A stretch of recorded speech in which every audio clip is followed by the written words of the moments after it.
Hi, my name is Mark Stepp. I'm one of the pastor elders here at Oceanside Christian Fellowship. Just want to thank you for tuning into this video.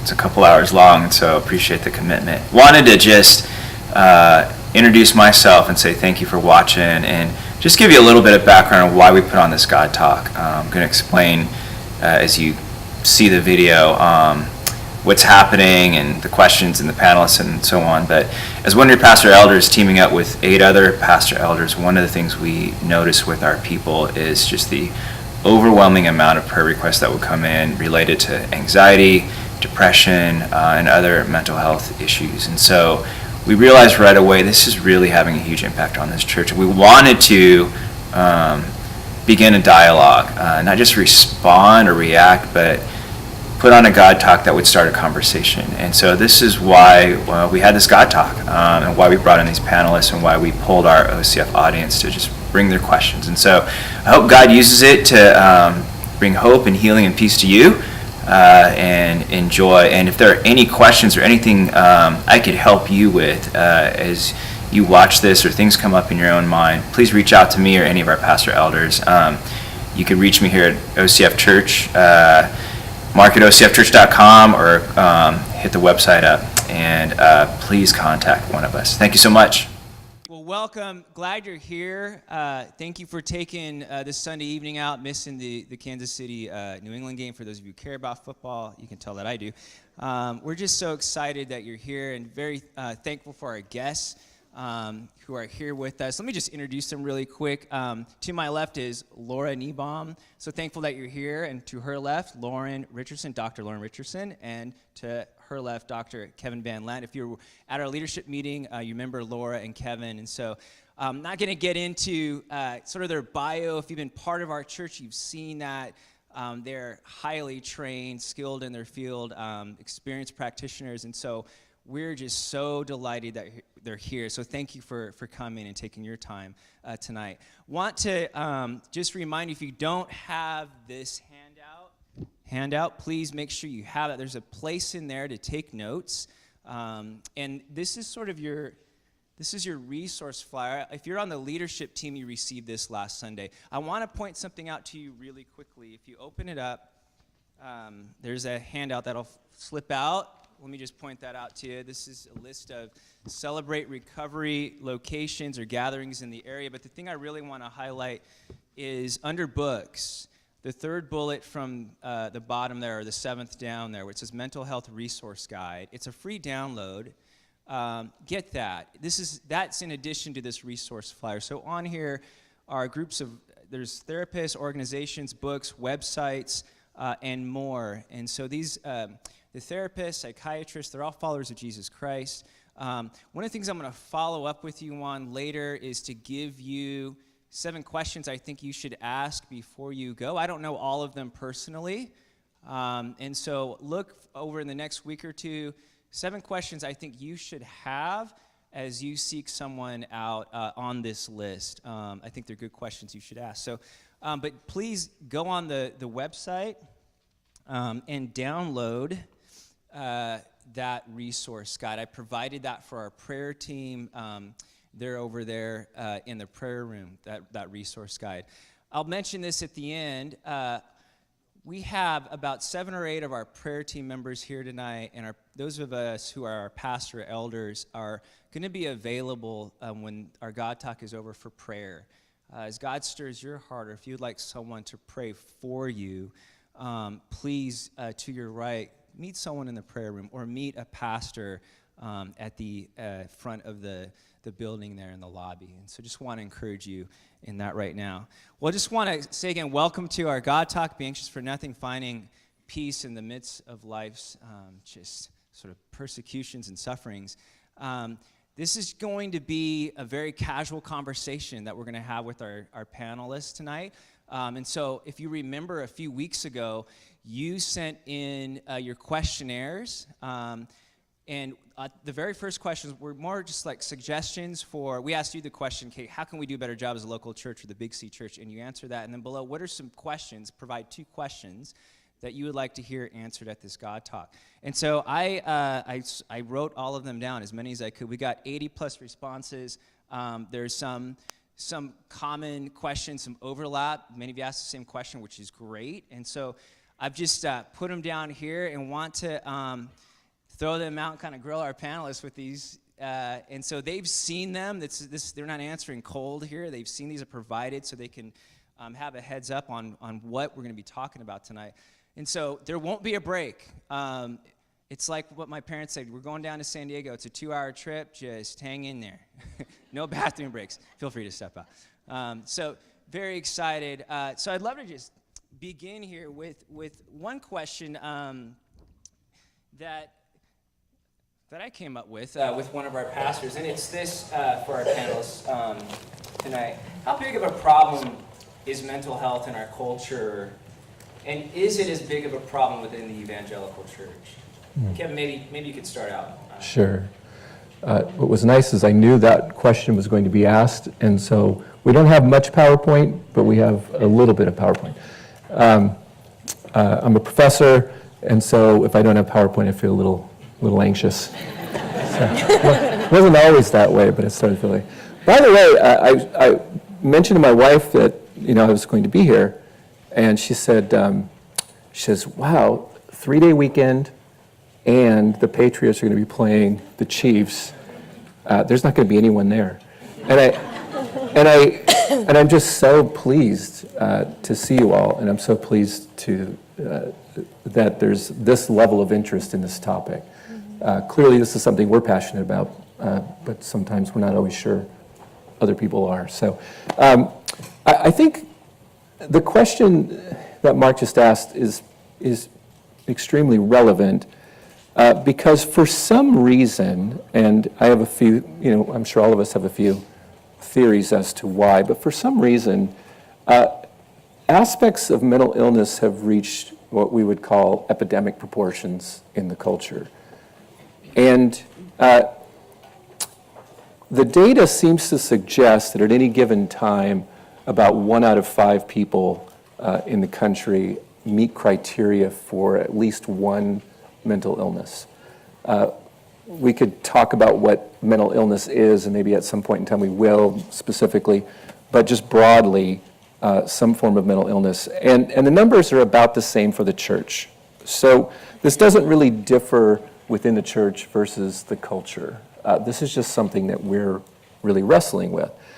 And so when you figure 20% of the church congregation, or 20% of your coworkers, or 20% of your family members, or whatever else it might be, is suffering from some form of mental illness, that is a very, very large number. And it seems to be increasing. Now, you could argue we're just better at diagnosing and we're looking for it more frequently. And that may explain some of it, but it doesn't explain all of it, partially because when you look at the numbers around suicide in particular, which is a hard number, right? I mean, we know how many people, we have some sense of how many people commit suicide per year, and the number is probably higher than that because a lot of people commit suicide that we don't quite know. But what we do know is that number has been increasing in every population group in our culture. You may be surprised that the group that's increasing the fastest, or the highest percentage, are middle-aged females, followed by younger adolescents, young adults. And so what we can really, I think, be fairly confident in is that this is real, that whatever's happening is real. And so I can kind of talk about maybe why we think that might be the case. I don't know if that was, please. Or at least why I think it might be the case. And and as I read, so all we really have is what we refer to as anecdotal data, right? Anecdotal data just means information we have, and we try to kind of make at least somewhat of a cause-effect sort of statement in response to.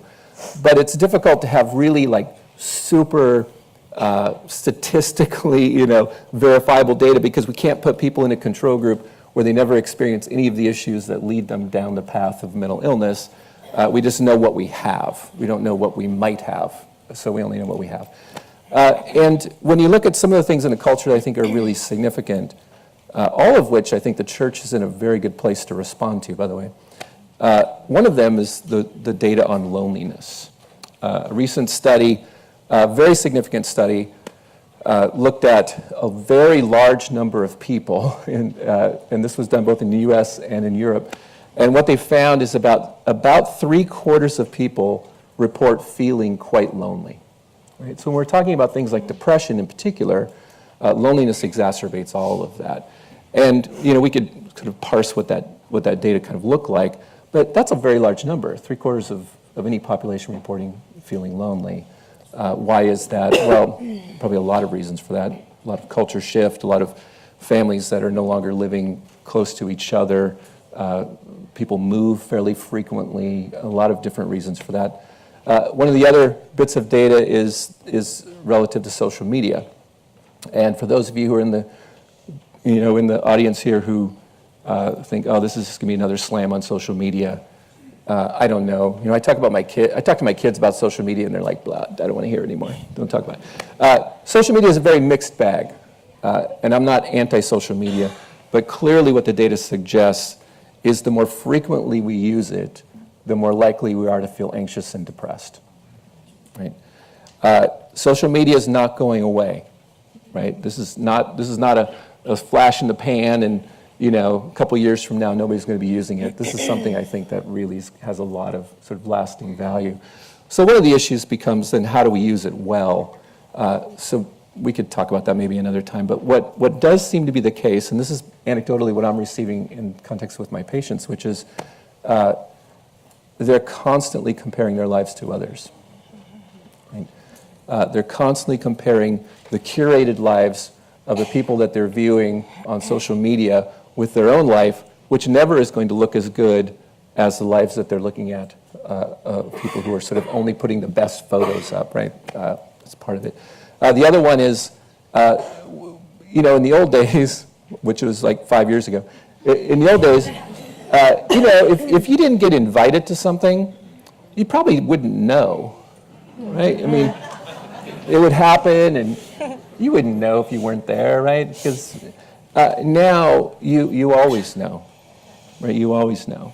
And this idea that I'm constantly feeling like I'm missing out, which creates anxiety and depression and a bit of despair. So for those of you who are interested in sort of pursuing this, there's so much research out now that it's not difficult to find pretty good data. So all I would really say relative to that is we really need to learn how to moderate our use of it. We need to learn. There's interesting research that if you put a post on social media, and I know this is a talk on social media, but if you put a post on social media, when someone likes your post, you get the same dopamine rush as if you use some type of substance, right? We love dopamine. It's a neurotransmitter.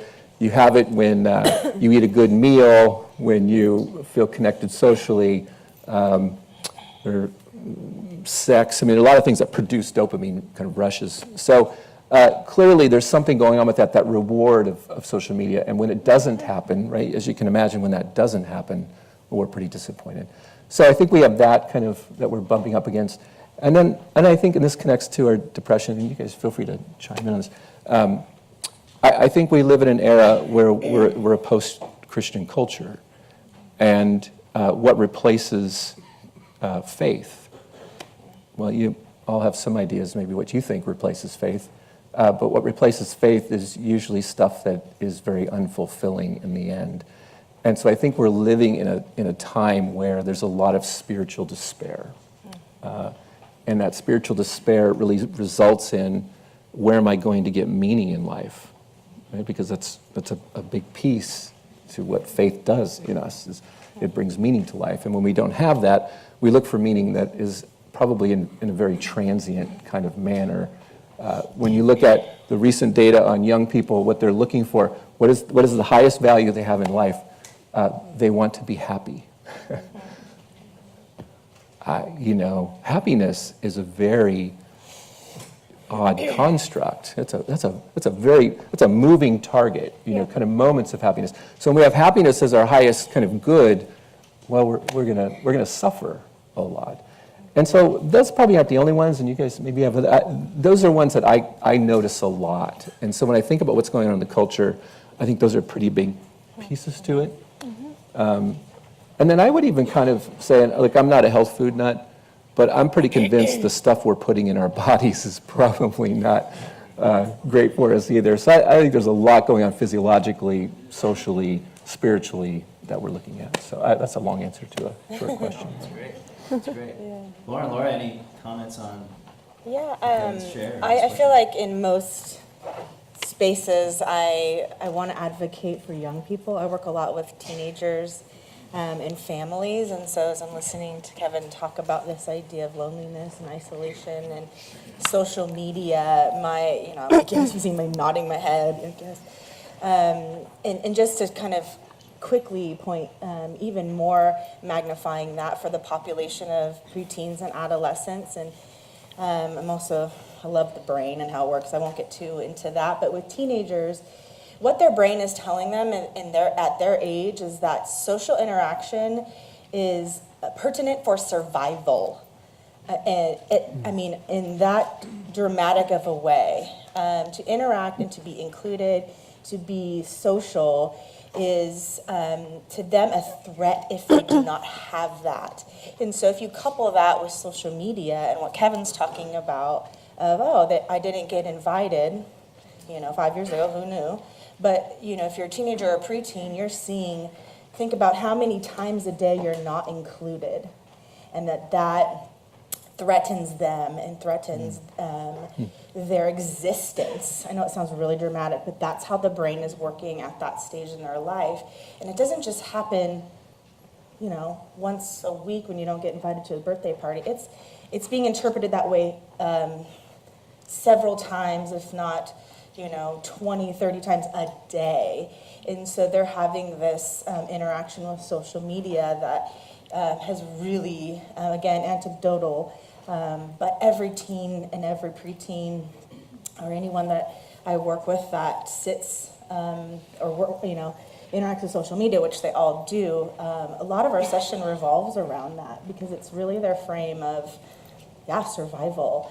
And so there's a correlation between, heavy correlation between their anxiety going up with all those dings every day of the dopamine that they're getting, all the likes, but when they're not getting the likes, it dings that survival, that threat, that anxiety, that depression.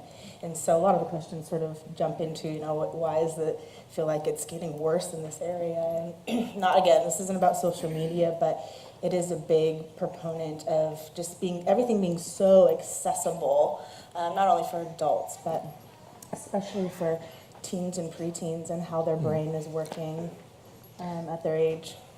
Awesome.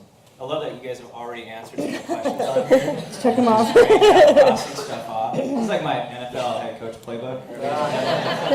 Calling plays up here. Yeah, well, one of the questions you guys asked was, what is the relationship between mental health issues and social media? What studies or research out there shows the relationship between anxiety, depression, social media, and I feel like we've touched just a little bit on that, just kind of scratching the surface. There are, as you mentioned, Laura, some other questions related to, because it isn't about just social media, but getting to questions related to our children and youth, for example. Here's one that, a couple. How do you talk to your young child or teenager about depression and anxiety? And then another related question, how do we help our teenagers when we see them struggling with anxiety? If we know, do we just say, no more Instagram, just steal their phones? How do we get proactive with that once we identify it? Right. It's a hard thing to talk about because of what you're already pointing to, of like what's the solution, because back to kind of what I was just saying, if you take away the phone or what's their lifeline, again, dramatic word, but that's how it feels to their social circles, there's high incidence rate of feeling anxious and depressed, being cut off from that as well.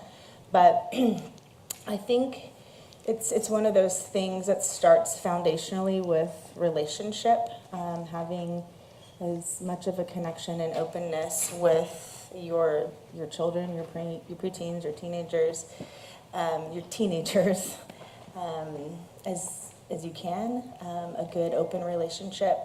And I would say being, as honest and direct as you can about it with them is a good place to start. So that the idea would be, at least for me, is to ideally that a teenager would feel comfortable if they were feeling uncomfortable with something online to go to their parent, to say, oh, something happened, but I don't really know why, and it's just, kind of made me feel uncomfortable. I'm doing this because it's like it kind of starts in your stomach, right? That they would feel like they can go and say, hey, Mom, Dad, I'm not really sure what to do with this. It's when they feel isolated from their parent or feel like they can't because they'll get in trouble or they'll get punished, that the teenagers tend to kind of close their parents out. It's sort of just, my top idea. I don't know if you guys, anything kind of came to mind. Yeah, I think a practical strategy that's more of a foundational element that you can start really early is talking about highs and lows of your day, going around the dinner table. What was a high of the day, something that made you feel really good, using that feeling language?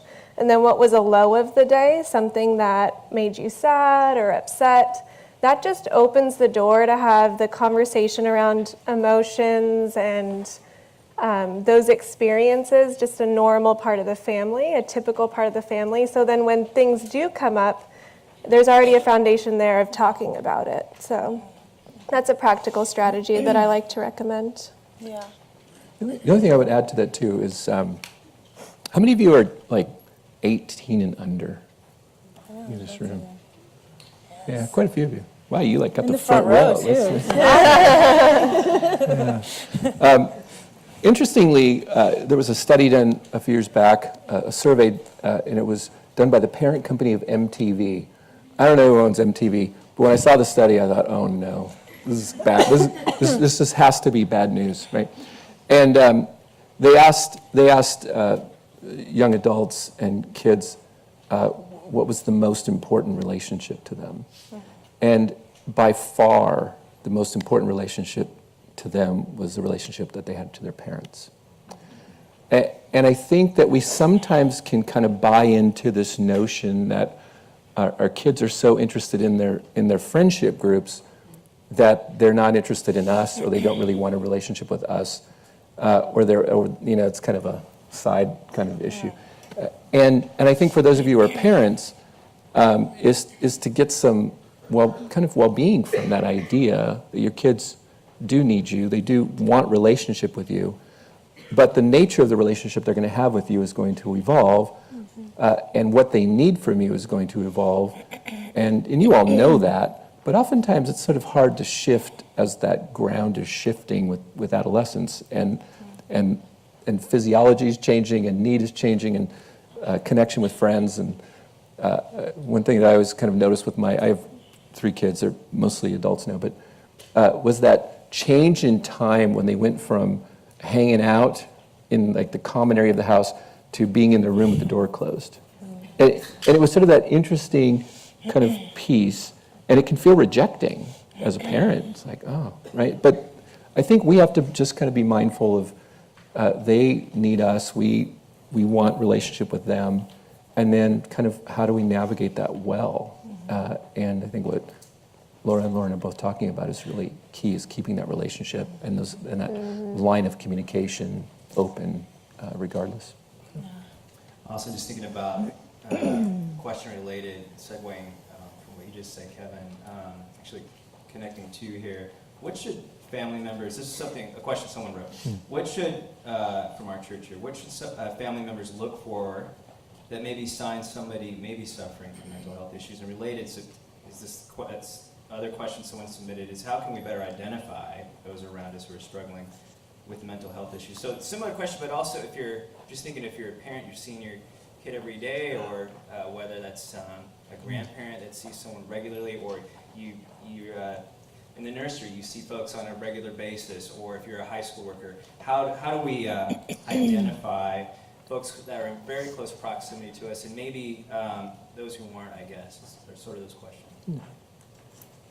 You just want to give it a go? It's a hard one to answer because the first thing I go to, I think it just depends on what the issue is. But another key word that came to mind is isolation, which is different than being introverted. I think there's a key distinction there. But introversion, I think I want to say something about why that's different really quick, is people who are introverted recharge by being alone, and that's helpful for them and really good and energizing. But someone who is in isolation connected to mental health issues, that isn't recharging for them. It just kind of continues to the cycle of the symptoms, depending on what the symptoms are.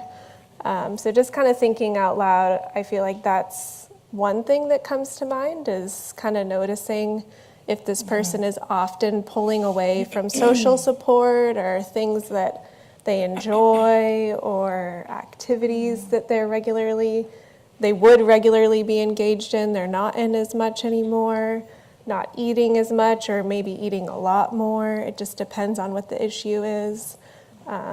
So those are some things that came to mind. I don't know if you guys have some So things those are to add. signs of isolation, not, that's my personality, mom or dad, or a friend. It's Yes. I'm being introverted right now. You're isolating yourself.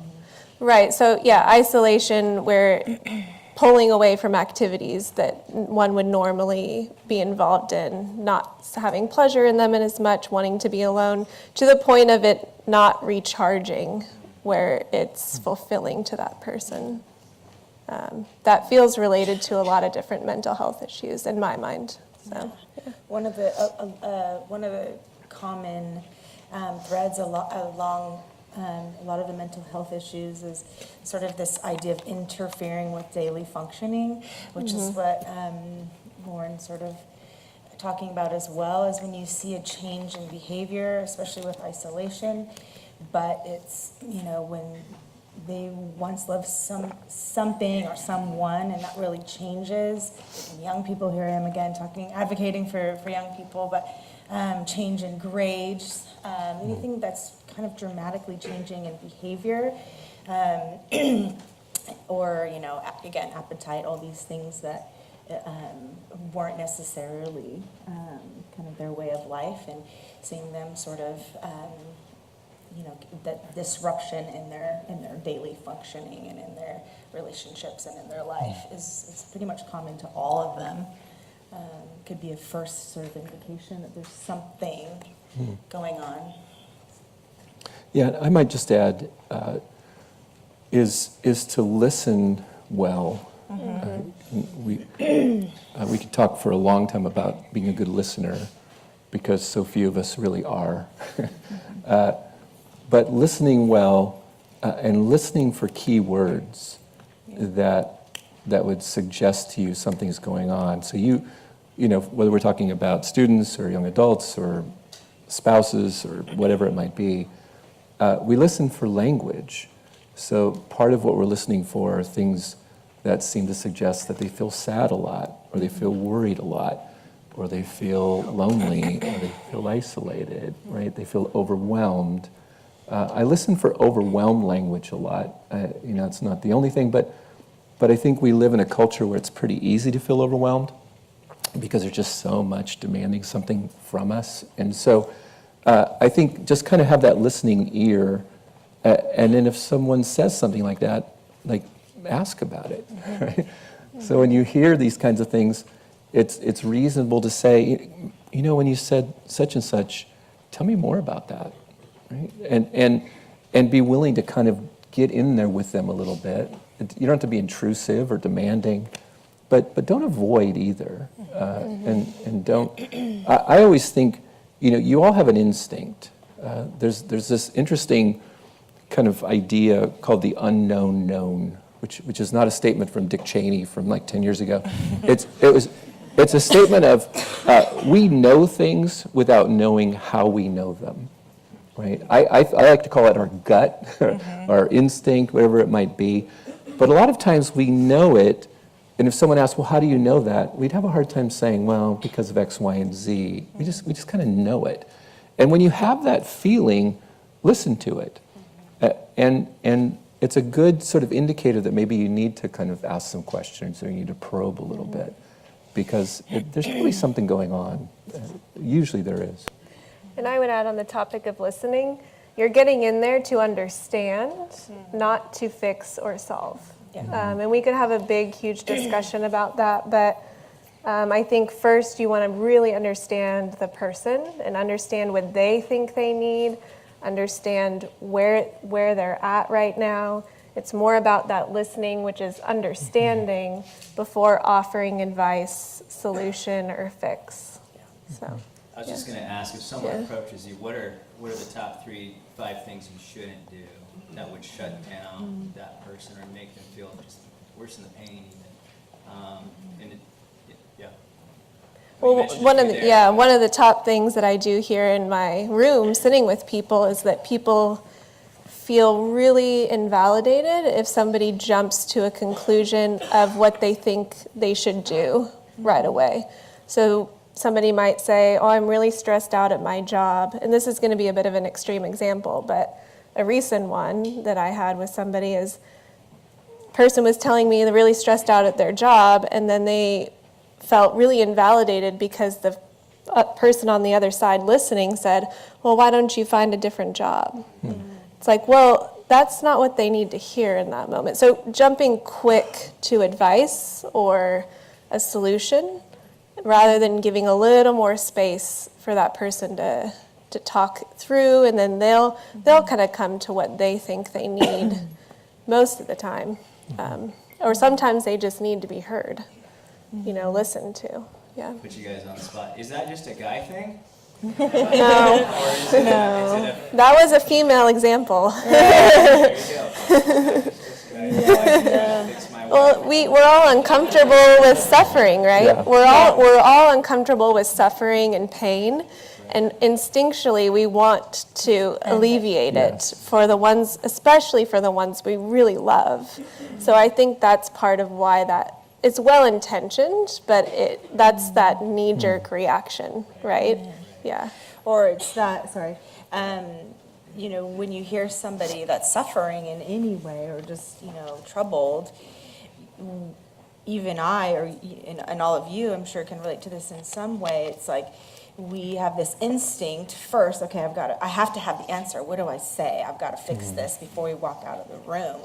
That's just our instinct because of what Lauren's saying. Is we're uncomfortable with suffering. We're not made this way. This is a result of our fallenness, and so we're uncomfortable with that.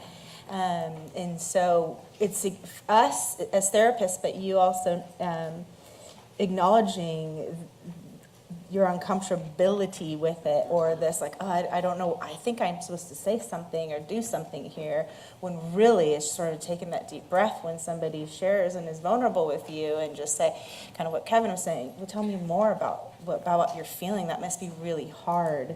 And a trickier one is being safe, being cautious with giving your own examples. Because sometimes you want them to feel validated, that they're not alone, that you've experienced it, but there's a line, because you also don't want them to feel like you're taking the focus off of them, and now you're talking about your own experiences. And so I'd say, maybe a sentence here or two, like, I was in that position, just a few years ago, and, I can relate to that, so they feel that sense of you understand, or that you're validating it, but really staying away, kind of back to that question of one of the top 5 things not to do is turn the conversation onto you because you're feeling anxious or another feeling, and start talking about your own problems. Yeah. I think that's the biggest piece, is being able to be self-aware enough to know, okay, what I'm hearing is making me feel kind of anxious or kind of sad, or I'm getting uncomfortable, and we tend to react from that. And so we want to talk it down. We want to talk the person down and solve the problem, because we don't want to feel what we're feeling. Yeah. And I think kind of if you can be a little mindful of that and just acknowledge that. I feel that, and what I'd like to say is, go fix it. Right. My father's deceased now, but he had these like occasional little pithy comments. But I remember one time one of my sons was sick, and he said to me, he goes, Kevin, as a parent, you're never happier than your least happy child. And I think I've taken that because I think that's kind of true, and especially with our children when we're seeing them suffer, we're suffering too. And so from that suffering place, it's like we want to solve it, when sometimes there is no solution. This is a painful event, or this is something that they're going to have to move through, and being present with them, walking them through that is the best thing we can do. But life is pretty complicated, and oftentimes there aren't solutions. Is there if you can think of one off the top of your head, a resource of, I would just love a list of things I shouldn't say, questions I should ask. Is there like a pamphlet or a book?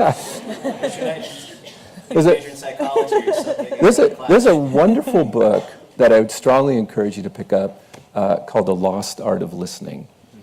And I make all of my students read it, and their spouses are usually the happiest that I have them read it. But it's just very practical, and it really does walk through like what to say, what not to say, how to listen, more effectively.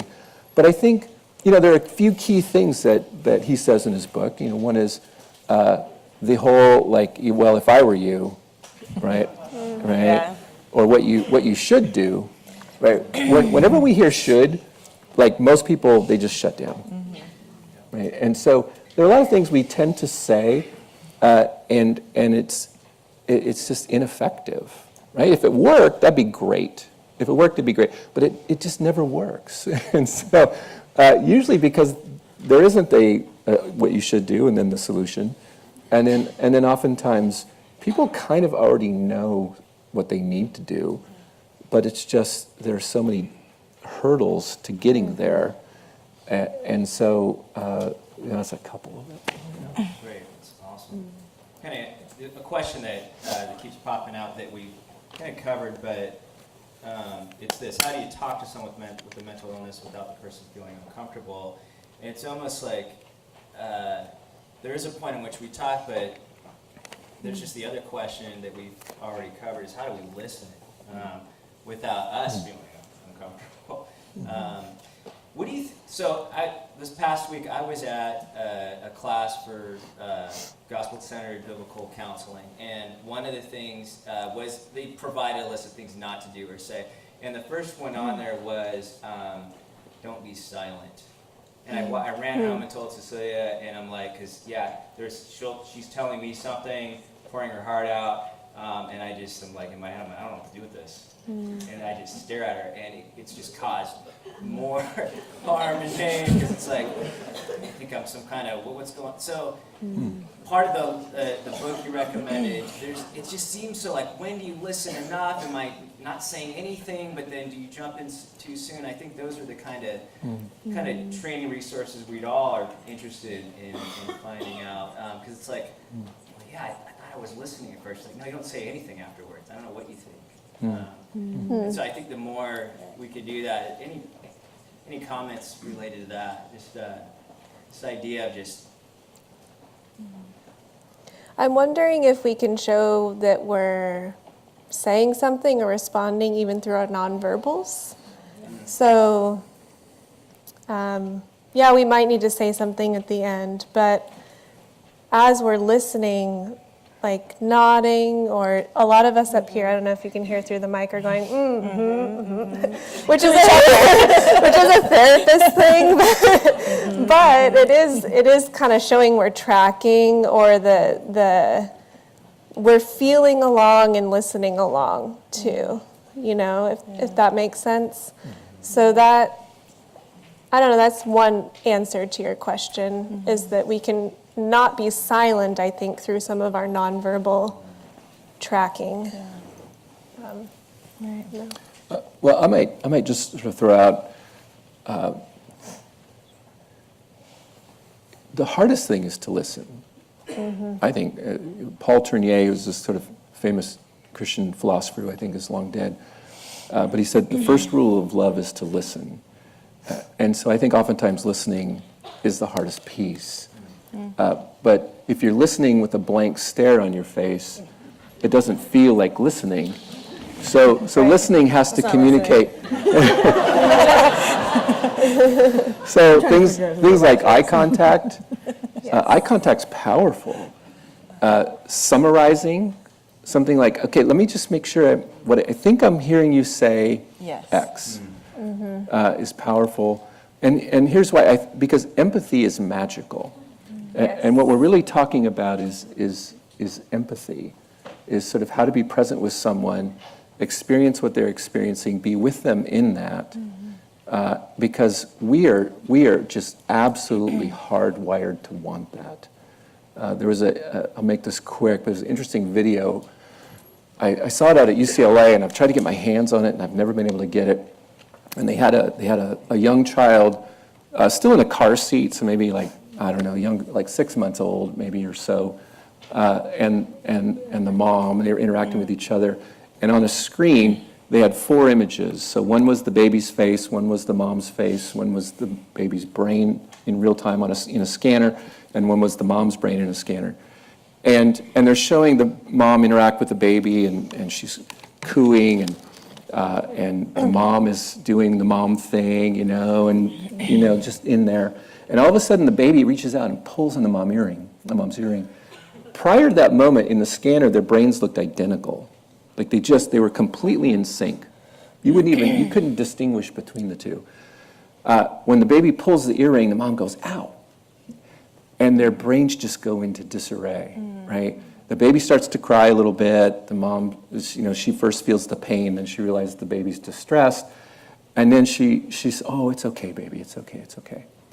And as she's doing that with the baby, their brains go from this disarray, and then slowly they go right back into sync. And they look again, within a minute or two, they look identical again. That's the physiological experience of empathy. We're in sync with the other person. And when we're in sync with the other person, believe it or not, there's a fair amount of just emotional, relational healing that happens just from that, without any solution, without any fixing it, just being present with the other. And that's kind of a long answer to your question. That's great. I want to transition to some categories. So Kevin's area of expertise is in depression, suicidality, Lauren's in addiction, and Laura's over anxiety. I want to kind of go into the depression category here. There's several questions that are people submitted related to depression. What do you think, if you know the percentage of people are in the church that are depressed? There's studies out there that show that, is Barna or someone, and imagine it varies from size. The average church size in America is 150, 250, but maybe there's something that would cut across your small to mega church percentage? Yeah, I don't know that there's any great data on the differentiation between people who are depressed in the church versus people outside of the church. Lifeway does a lot of research. They do a lot of survey research, and their data tends to suggest it's about the same. Which is, for the general population, and believe it or not, I actually had that there too. For the general population, you're looking at about 9.5% of the population is going to meet criteria for some form of major depression at some given time. Now, depression, you don't have to be clinically depressed to be kind of depressed, right? So all of us have sort of been kind of depressed. And it's higher with younger people. So the 15 to 35-year-old, you'll notice that the percentages start jacking up from there. It's fascinating to me because they've been taking data since before the Great Depression, right? Which is ironically called. But anyway, the Great Depression. And I had grandparents and even parents. I came along. I thought I was the accident child. But I was like, my parents had 3 other kids. They were much older than me, and I came along. So I had older parents, and they kind of lived through aspects of depression. My grandparents certainly did, and it sounds like it was really rough. What's fascinating to me is the rate of depression now is actually higher than it was during the Great Depression when 25% of the population was unemployed. and all the things that were kind of going on with the levels of poverty and whatnot. So there's something kind of in the water, in the culture, and it's impacting us. Younger people, even younger than that, are tending to experience depression quite a bit. And I'll let Laura speak to this later, but one of the things I really want you to kind of know is that depression and anxiety tend to be sort of flip sides of the same coin.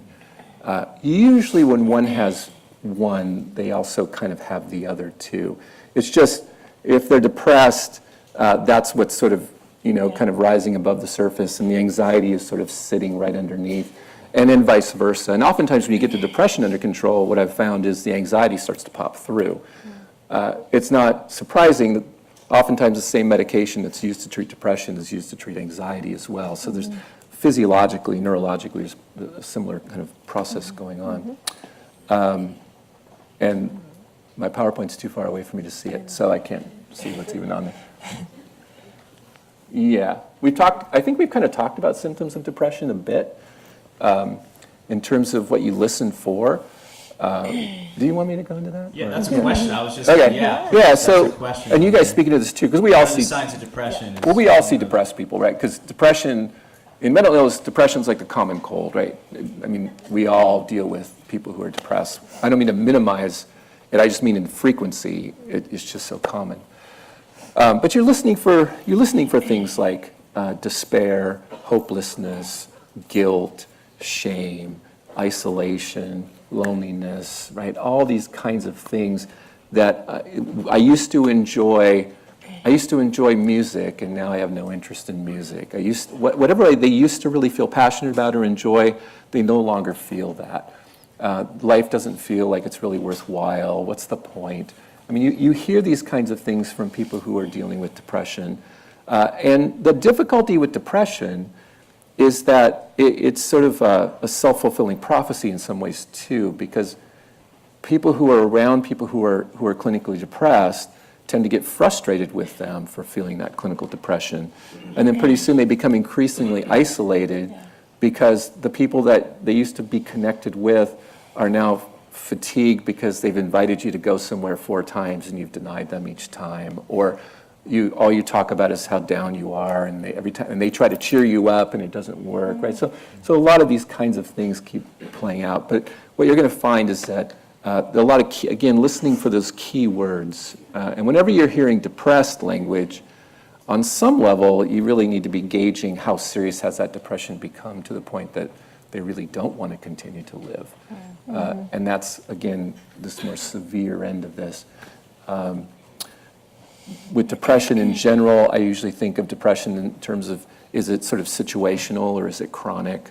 And if it's chronic, I want to know how long they've been depressed. In fact, to diagnose someone with depression, there's even a time factor involved in that. Some people have a very low-grade depression for years and years. We used to call it dysthymia, but it's just someone who just is kind of down, doesn't meet all the criteria, but just kind of down all the time for lengthy periods of time. I could just kind of ramble about depression, but I want to be sensitive to it. Just still on the topic of depression and medication. There's a few questions sort of related, but let me sort of shotgun blast them here. How does chemical imbalance relate to depression? Can I be depressed and not have a chemical imbalance? And related, can depression be completely medicated? And then, stop me if this is too much. Is there hope for those who suffer from depression without harmful side effects that are worse than the depression? So those who are medicating, is there hope there? It seems like either it stops working or it gets worse or I can't find the right. So, but how does medication relate, and can I be depressed and not even have a chemical imbalance at all? I can start, but I really want to make sure you guys add to this because I know you have a lot to contribute to it. Do you want to say something about medication? Well, You can go ahead and I'll start with medication maybe just real quickly. I know in the church, because I've talked with tons of pastors over the years, and I teach in a seminary, so I'm talking with future pastors, and we struggle in the church on some level to know what to think about medication, right? So we don't really care. If someone's diabetic and they take insulin, we don't care about that. If someone has other issues, physiologically, and they take medication for high blood pressure or whatever, we don't struggle with that in the church. But we do struggle with psychotropic medication in the church. We've had a hard time kind of knowing where to land on that. And what I'll say is going to leave some of you I'm never going to have 318 people agree with what I'm going to say about medication. I don't even expect that. But I think what I would suggest to you is that in Mark, I think it's Mark chapter 5, when the scribes come to Jesus and they say, what is the most important commandment, right? And how many of you can tell me what Jesus says? You all know this, right? Love the Lord your God with all your heart. Yes, right? So Jesus is sort of saying what it seems like to me as the non-theologian here. You all have more theological training than I do. But what he isn't just saying, love the Lord your God with all of you, right? He's sort of saying there are these parts of us, and these parts have different, sort of effects. Strength, which to me feels like, when he's saying love the Lord with all your strength, I kind of think of the body right away, like love the Lord with your body, like physically, with your strength. Now that may be strength of mind and strength of heart, but I think when Jesus is saying that, he's acknowledging we're not just kind of this one thing. We're not just a body. We're also a spirit. We're also a mind. And so what I would suggest to all of you is that I think what we've done in the church is we've so stigmatized mental illness into a characterological problem that we have a hard time then with the notion of medication, because why would we medicate someone to cure them of a characterological problem, right? And I personally don't think that's fair. I don't think either of us would think that that's fair. And so we've kind of bifurcated people in this odd way. And I'm here to kind of suggest, I guess, to you that the brain is just as vulnerable to organic issues as any other part of the body. So in Romans 8, when Paul says, look, all of creation groans as if it's a childbirth, right? The result of sin broke everything. Mm-hmm. It broke everything. And part of what it potentially broke is this thing in here, mm-hmm. right? This thing in here, there are variances to what goes on in the brain, and we're vulnerable to that because we are we are living in a fallen creation. Yep. And so I guess what I'm kind of encouraging you to think about as well is that there are people who need medication for their serotonin, norepinephrine process to be regulated so that it works the same as someone who's not depressed, right? Some depression is going to be very much neurological in nature, and some depression is going to be very much about experiences of life. I think a lot of depression that's more experiential is about unresolved loss in life, and that's its own story. But I think what I'm kind of throwing out here a bit is this idea that when we kind of talk about medication or non-medication, that's a hard thing to ferret out. Mm-hmm. And it takes some really, it takes time and listening, and it takes, I think, frankly, it takes a professional level of training to be able to even begin to gauge whether or not that's necessary. Mm-hmm. I might also just kind of add to this is that antidepressant medication is the number one prescribed medication in the country, right? All the very types of antidepressant medication, number one prescribed medication in the country. I would suspect we're over-medicated. Mm-hmm. As a culture, I would suggest that. However, saying that maybe we're over-medicated doesn't mean that we shouldn't. Some people don't need medication. I remember Arch Hart, who was the dean of psychology at Fuller for a while, I heard him speak one time, and he said, for some people who are clinically depressed, that that antidepressant medication is is as important as like a communion wafer, right? I mean, this helps them survive. And so I would try to discourage you from being too judgmental about medication. Even if you're kind of sketchy about it, do more research, ask more questions. I'll come back and talk about it again. But that's just my basic. You guys respond to that. Yeah, well, not in the same vein, but just something about medication at large. I think connected to your comment about medication, us being over-medicated possibly, is that the research shows that mental health issues, if medication is going to be a part of the process, that therapy also needs to be happening in conjunction with that. So medication that's typically prescribed for depression and anxiety alone is not the best practice to just be on that long term. You're going to get better results in working through and healing from depression and anxiety if you're partnering that with therapy, if you're going to be using medication. Some psychiatrists out there are also starting to say that if therapy is actively engaged in and really invested in, it's possible for some people that after a year maybe that they might be able to then titrate off and not be on the medication.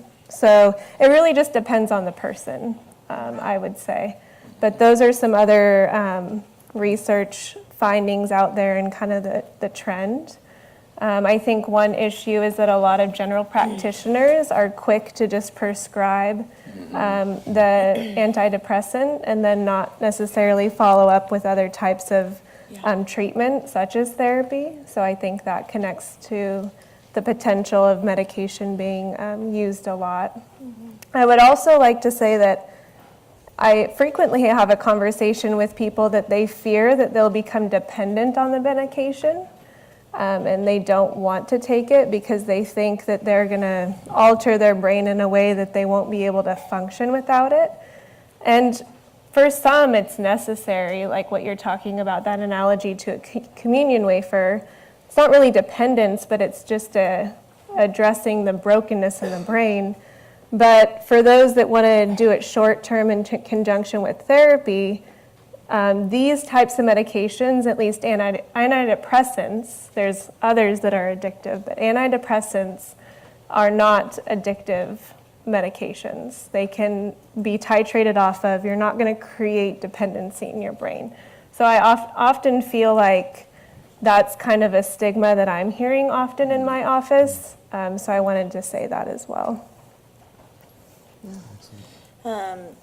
You kind of spoke right to what I was kind of hoping to make sure got spoken out in terms of, for me, especially working with families with adolescents, it seems like a good percentage, the first touch point is their medical doctor. You know, the parent sees something going on, they're not sure, they take them to their MD. And, you know, the MD knows the diagnostic criteria for, you know, some of the kind of mental illnesses, and for the most part, I feel like they refer for therapy and then possibly prescribe a medication as well. But to kind of echo what you're saying, that you know, if those two things are paired together, especially things like depression and anxiety are very, very, very treatable and manageable. I mean, most of my clients that have come in and have stayed committed to the process of therapy, some medicated, some not, the success rate of treatment is very high. And so I would say, you know, I recommend this with families, but when you do see your MD, to know they may prescribe a medication, but if it is, you know, an antidepressant or something along those lines, that if they don't refer to a therapist, to really kind of consult with a therapist or psychiatrist and kind of just make sure you're getting kind of that big picture, that whole picture, and also kind of the. I know we're kind of staying here because we know it's a big one, but sort of that stereotype. I don't know, I see it a lot in my room that we sit with somebody and in the first couple sessions we just want to give them a medication, and that's our goal, and I can't prescribe medications. I'm not a psychiatrist, but to know that, I mean, I can't speak for every therapist, but I can speak hopefully for us and a lot of people in our practice, that we're seeing the whole person. This is a relational approach, and that the goal is not to say, okay, got to get you a medication because I can't fix you, or that kind of stereotype that comes with the medication, or at least I feel like it can. And so to know that, there is this relationship, there's this whole person, even suggesting things like diet, and kind of giving that, those things that are proven to change mood alongside of therapy, and medication are not medication. And so it isn't this goal. We're not, pushing to medicate people. Maybe you're not. And so just to speak to that, I know that maybe some of you relate to that stereotype, but especially seeing teens and preteens, it's really low on my list of, because there is research, there's more research with adults and how the brain works, but it is a little bit less known in the research for how it affects young brains that are still developing. There's lots of medications that have been proven to be safe, and so those are the ones that the psychiatrists are going to prescribe, but there is still this area to kind of understand a little bit more the developing brain and how it interacts with those kind of medications. So, that's just a piece to it too, where you'll see a lot of adolescent therapists or children therapists sort of having that on, the bottom of the list of things to start with. So, hopefully. Maybe to go back to your original question too, and to tag along with that is, depression and the things that we're talking about today are very treatable. And people can get a lot of relief in the process of treatment, whether it's through medication, through therapy, through care ministries. There are a lot of ways. But I think probably most of our bias here would be a lot of times when people are really depressed, for instance, or really, really anxious, they're suffering. And a lot of times what medication can help do is sort of lift the depression up a bit so that they're able to be more engaged in the context of therapy, with the goal of then going off of the medication at a later point. So for many of us, it's not get on medication and stay on medication forever. Some people will, but for many, it's sort of a stopgap because they're in such a severe place, they can't get out of bed. Right? And you've got to get them out of bed to get them to get some care. So, so I would say that. And then I think your other question was side effects. Yeah, there are side effects to everything. There are side effects to aspirin. There are side effects to Advil, and there are certainly side effects to antidepressant medication. And you need a good doctor who's going to be able to kind of help you kind of gauge the pro and the con of all those medications. And then oftentimes for people, your brain is not a static kind of organ. So your brain kind of adapts. And so I do oftentimes find that if you've been on antidepressant medication for a couple of years, that it is good to have a good, serious conversation with your doctor about what you're noticing relative to side effects. So if you're noticing a lot of weight gain, if you're noticing a lot of sluggishness, if you're noticing a lot of, you're just not mentally as clear as you used to be, sometimes it's good to have that conversation with your psychiatrist, with your doctor, and say, I've been on this a couple of years, and this is what I'm noticing. I'm less depressed, but I notice these other things. Sexual dysfunction is very common with some of these medications. And so these are just good conversations to have with your doctor, and sometimes changing the medication, sometimes changing the dose, sometimes thinking through, do you still need to take it? What would it look like we start sort of lowering the dose and see how you do? So these are great conversations for you to have with your medical doctor. I just find that unless you have a very attuned general practitioner, they're oftentimes not listening well. So if you're getting your medication from your GP, you're going to need to shake them and say, hey, I need you to talk to me about this. Or if you're getting medication from a psychiatrist, they usually have an ear. They're listening for things a little differently. So you have to be a good steward of your own health care, and that means knowing who you're getting your care from and what you need from them. Most doctors, there was an interesting book out a while back called How Doctors Think, big study out of Harvard Medical School. Most doctors, I don't know if there are any medical doctors in the room or not, but most medical doctors, according to the research, make a determination as to what's wrong with you within 17 seconds after the conversation starts. So it becomes, you have to be a good advocate for your care, and when you're taking psychotropic medication, just be aware, right, of what they're listening for, and be mindful of that. Take someone with you, because they're going to sometimes hear things that you don't hear.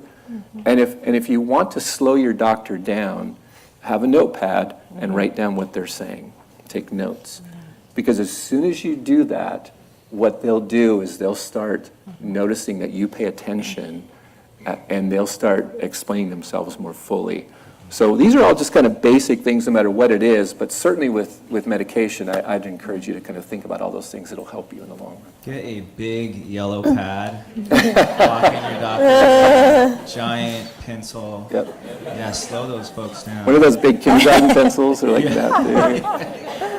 But I think maybe kind of answer this then, a couple questions tied together is, again, on medication, but it is a big topic. How do you determine if a mental health issue is from a chemical imbalance or from circumstances? When should we medicate? At what point should someone consider medication? We heard this morning from Rebecca Kellaway just kind of some resistance, and then she made that decision. But there was, in all fairness, she's wrestling. At what point do I do this? Hearing some of the not sure what gets me hooked or not, that kind of thing. But I guess maybe you answered it. Sounds like it's something we need to consult with a medical professional. But even then, when do we decide to go in to do that? What signs do we begin to look for, I guess, on our own to go, I might be chemically out of whack here or something? When do I begin? I'm just on my own to pick up that phone. If you're asking yourself that question, Yeah. probably need to pick up the phone. Right then. And the process of deciding whether you need medication or not that's a process. Yeah. It really is a process, and there's some trial and error involved. I mean, when I think about referring someone to a psychiatrist to get a medication evaluation, I'm looking for the length of time this person has suffered with these kinds of symptoms. I'm looking for family history, right? Do they have a family history of depression, or they might have some kind of general proclivity biologically towards developing these kinds of things. I'm looking at the degree of suffering and to what extent maybe medication is going to help alleviate some of that. And I think that usually takes a little while. And then I really try to prepare them for that conversation with the psychiatrist or with their doctor, because they're usually pretty good, but truth be told, they're not very good at telling you what this is going to be like. And there's not a blood test that they can extract some blood and say, oh, your serotonin's at like 25% of what it should be. So this is not like it's not like other kinds of tests. So there's a lot of trial and error involved. And this is really why I would even more highly encourage you, at least in the beginning, to see a psychiatrist, because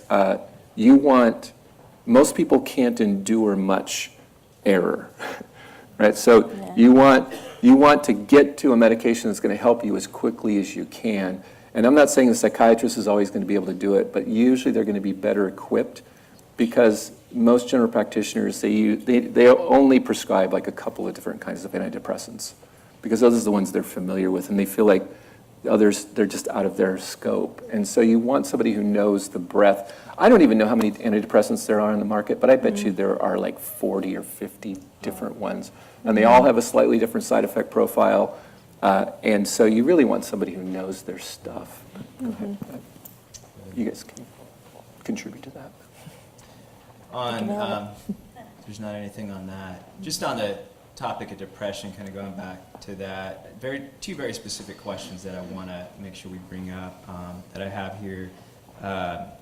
One is, our church here, we've had some folks who suffered greatly through just losing some folks to suicide. And so one of the questions is, what are some ways I can best support someone who's lost a loved one to suicide? And then, well, let's just start. I'll get to the other one after that. Yeah. Yes.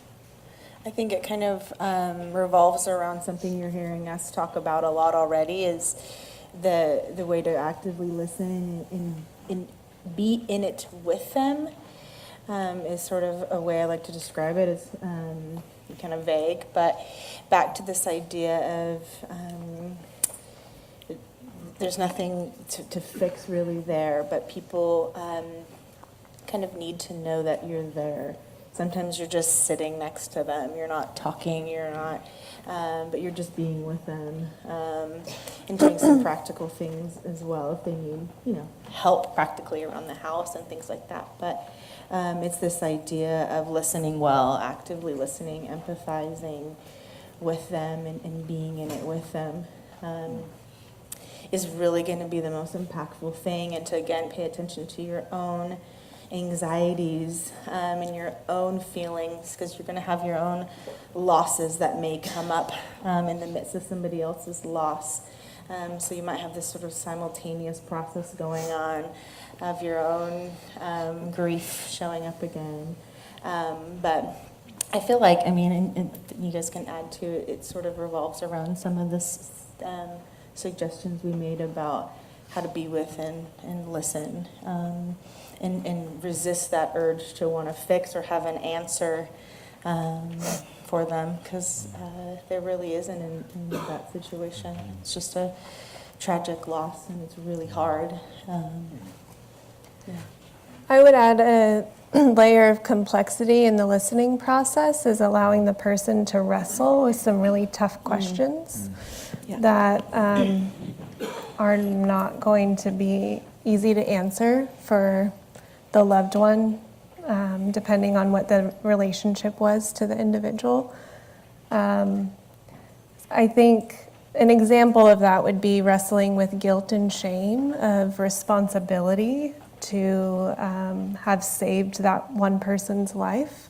I think that's a common grief process with family members of those who have successfully commit suicide or attempted, either one.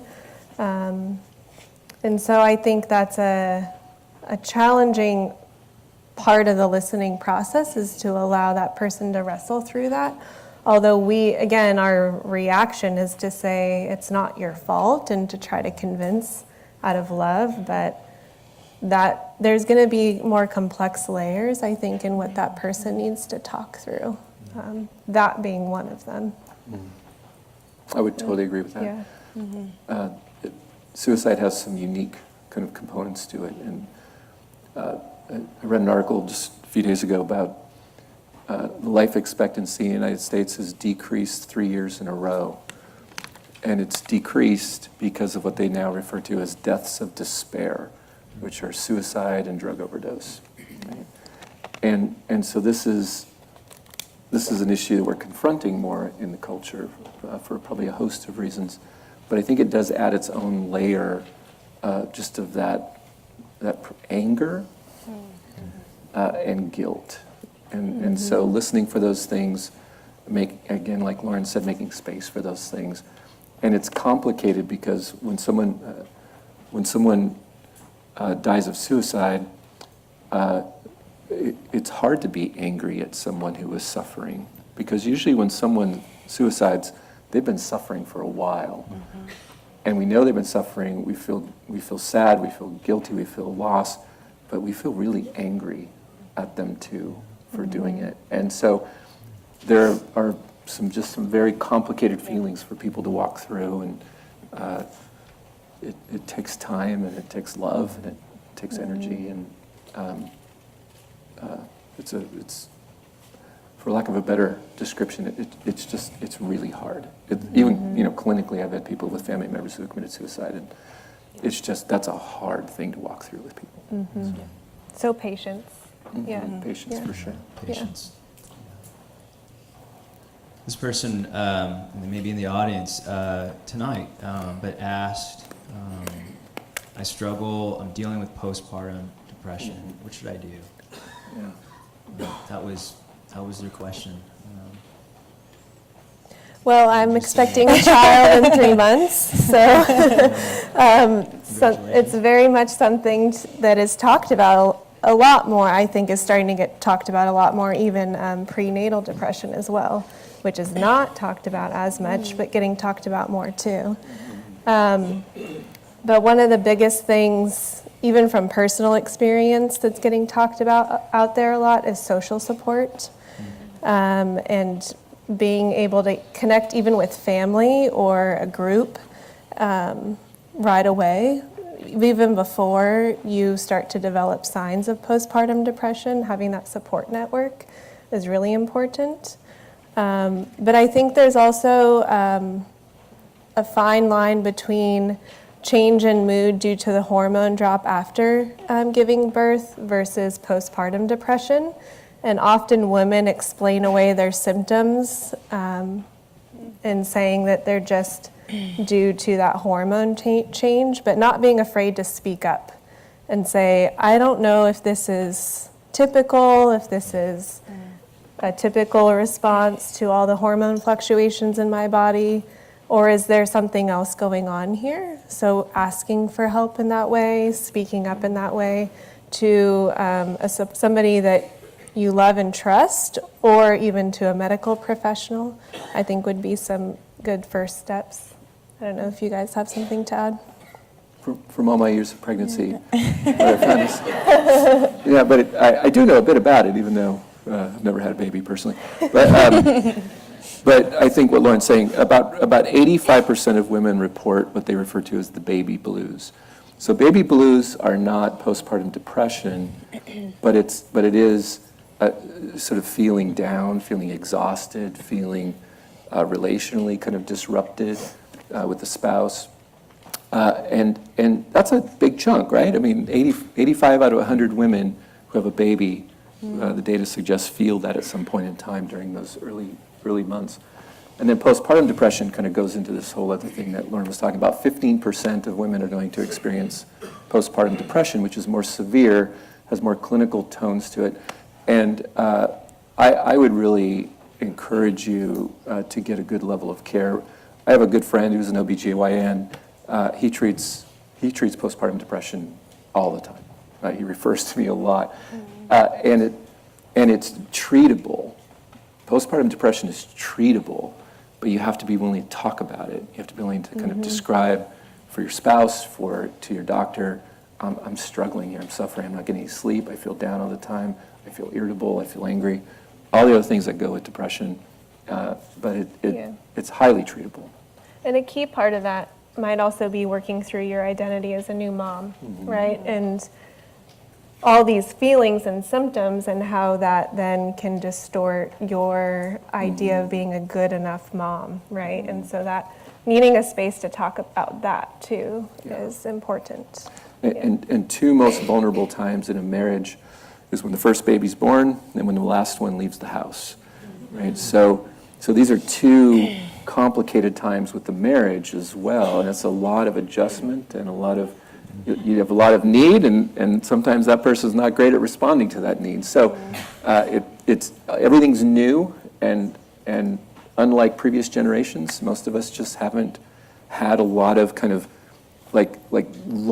long-term experience with babies. And so a lot of times when someone has a baby now, they've had very little contact with babies because we're just so isolated. That goes back to the loneliness piece. But. Move over to anxiety, being the flip side of depression, if you will, or just kind of how you put it earlier, Kevin. And so, being a high school pastor for a little bit, when we talk about anxiety, it seems like is it age discriminant? Is it just the young people, or does it affect everybody?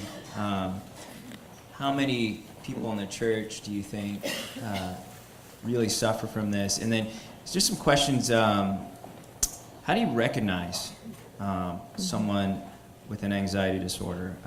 And what's typical anxiety and worry? What's more serious? We've talked a little bit about helping people, but this specific question is, how do we help people with anxiety, and how do we set limits or boundaries when helping them? So if you need me to go back, but that's sort of the main cluster of questions that came up over and over again, similar questions under anxiety. Yeah, I'll kind of jump in and speak to this. I got my PowerPoint slides. I'm also a professor, so you got to have something to show you. And the visual learners, but I can't see. So what did I say? So to the first question, it's really not discriminatory. I think it looks differently in teens. It may feel bigger, but it's not discriminatory. I don't know actually the statistics. I don't know if you either of you have About 6%. 6% struggle with anxiety, and I think he's good at those. Yeah, numbers, no. I think he's trying to do math, and I'm like, I don't know, get a calculator. I can't even add. I'm like, do. So the thing, anxiety is so interesting in that each person in this room on this planet is wired to experience anxiety. It's a common response to danger or threat. We are hardwired for this, for our own survival. If you think of yourself kind of as this caveman, if a lion jumps out, we don't need all parts of our brain, so our brain kind of shuts down and only uses just those survival parts of the brain. So anxiety is for us, but it can change. It can become excessive and become distressing. And so I want to make that distinction right away in terms of we all have anxiety. We all know what that feels like. We've all taken a test and just been like, oh my gosh, that's anxiety. But what is clinical anxiety? And so there's this aspect of it being genetic. You see it in kind of lines of family, having anxious parents doesn't necessarily guarantee that you'll be anxious, but it is environmental as well. So depending on your upbringing, depending on the stressors in your life, that can also trigger some anxiety. Sorry about this. So this is that idea of kind of the lion jumping out in front of you. Have you guys heard flight, fight, response? There's also freeze. I kind of threw another one in there because I'm kind of the freezer. Freezer? I'm a freezer. And now I want ice cream. Here we go. Sorry, this is why I've been quiet. I'm like, what? As soon as I get the mic, I'm just going to start talking, and it's over. But so flight, fight, freeze is sort of this reaction again to a threat or danger. We need this response. We all have it, and most of the time it functions pretty well for us. So flight would sort of be this idea when something feels dangerous, we want to run. So you can think of that physically or emotionally. People that shut down or need to leave an argument, that is a common reaction. And you don't necessarily fall into just one category. You can kind of vacillate between these. Fight is sort of the opposite to where that instinct is to fight, physically or emotionally. And then freeze, which is sort of me most of the time, where I'm just like, what's going on? My brain floods. It's called emotional flooding, to where you can't access what's going on. You can't process what's happening. And so this is, literally physically freezing. I hope I don't freeze if a lion jumps out in front of me. Or is that what I'm supposed to do? I don't remember. Bears, you're supposed to get big, but I'm sorry. So I work with teenagers, you can tell. It's like you have to throw in a joke every 10 seconds. So this flight, fight, freeze response is, it's necessary. You can probably hopefully you're all thinking through your mind, like, oh, kind of what do I do? And you think about When you are in an argument with somebody, sort of what is your way of emotionally dealing with those difficult situations? Do you flight? Do you kind of want to just run? Do you kind of want to fight? Do you want to stay in there and figure it out? Do you kind of just freeze and don't say anything? That's me. So that's a good thing to kind of think through. But this is just common. This is our kind of our biological need for anxiety. Anxiety really wants to help us most of the time. So Feel free to, if you want to move around. I know, right? I'm going to start. So I probably have covered some of this. So the physiological kind of or perceived threat, right? So we're not walking around having bears and lions jumping out of us. So it can be a threat vocationally. You're at work and somebody new shows up, and there's this kind of threat. You're not sure, are they there? Do they want to kind of replace me? There's these threats that our bodies kind of just tell us there's something up. So the anxiety kicks in and tries to tell you how to respond. I might have to stand up, sorry. Feel free. So the normal response to this, increased heart rate. Tell me, start nodding if you have had any of these. It's that increased heart rate, that rapid breathing, sweating, dry mouth, nausea, any of that? All right. When I was reading this, I read this for the first time, and it seemed kind of like a duh moment. But I was reading, because these are all kind of these biological things that happen, again, to help us survive. But sweating, I just learned why we sweat. And it's so that if the predator actually catches us, that we can slip away. How cool is God? He's like, we'll just make them sweat so they can slip away. Right? You're like, what? So these are all just kind of these biological responses that we have. Again, they're all common. This is just normal anxiety. It's our physical preparation for defense against harm. Purpose of anxiety is to protect. In clinical, I don't want to simplify it because it's bigger than this, but probably for the sake of time and all that. But clinical anxiety, or kind of this mental illness aspect, is really this overactive alarm system that starts to cause us distress, right? So think of anxiety as, clinical anxiety as constantly thinking like there's a lion jumping out at you. Your body's responding hundreds of times a day sometimes like there's a threat. And so your body is acting at this baseline where some of us have a 0, 1, 2 kind of anxiety baseline. Clinical anxiety, they're already at 5 or 6 constantly. So when something happens, they go to a 10. That's some panic disorders show up there as well. What did I put on there? It's very treatable. The most hopeful part. It's like, we've already kind of talked about that, but it is very treatable, and through therapy, through sometimes medications can be helpful, and we've kind of addressed that. It's the same as we're talking about with depression and medication. The next kind of section for those of you, and one of the questions being, how do we kind of identify it?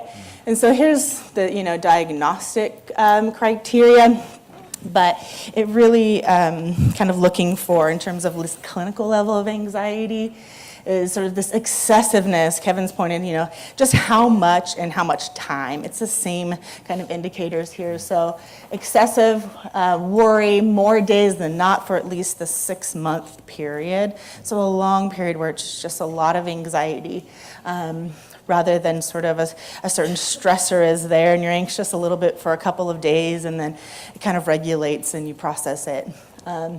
Where someone with clinical anxiety would, kind of maintain that for at least 6 months or more.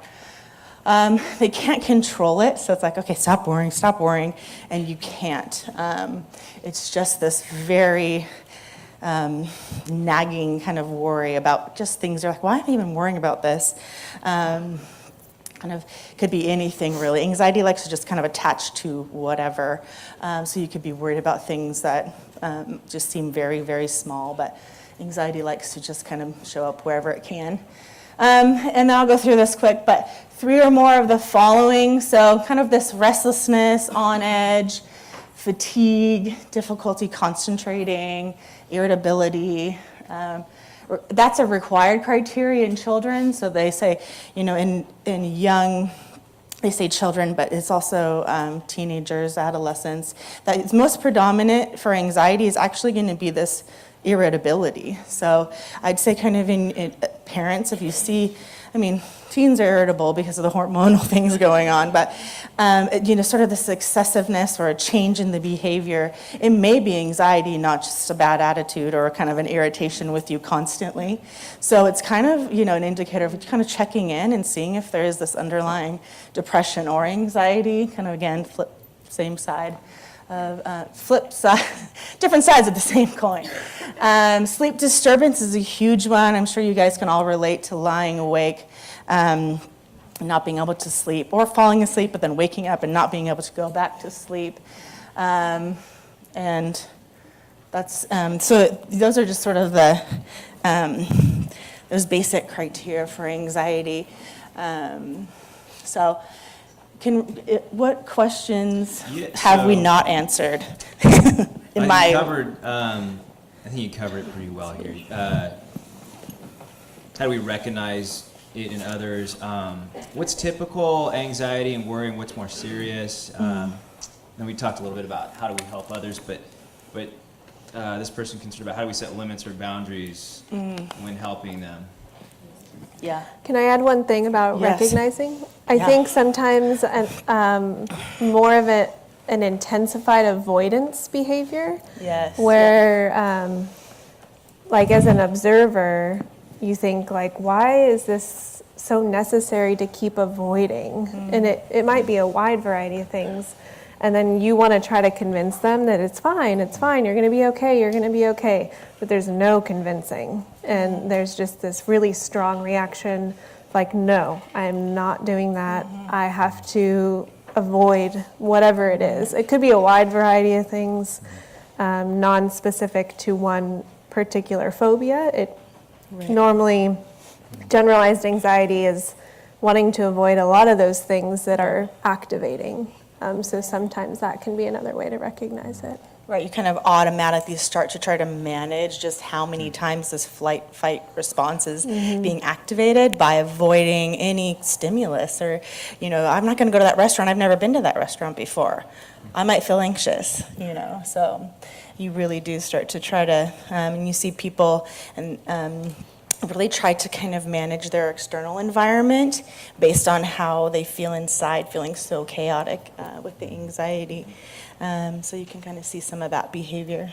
Yeah. Which might connect to the boundary question is like, how responsible are you to get them to go or to overcome the worry, the anxiety, right? Managing your own perceived responsibility of making them do something that they don't want to or think a certain way that doesn't feel safe.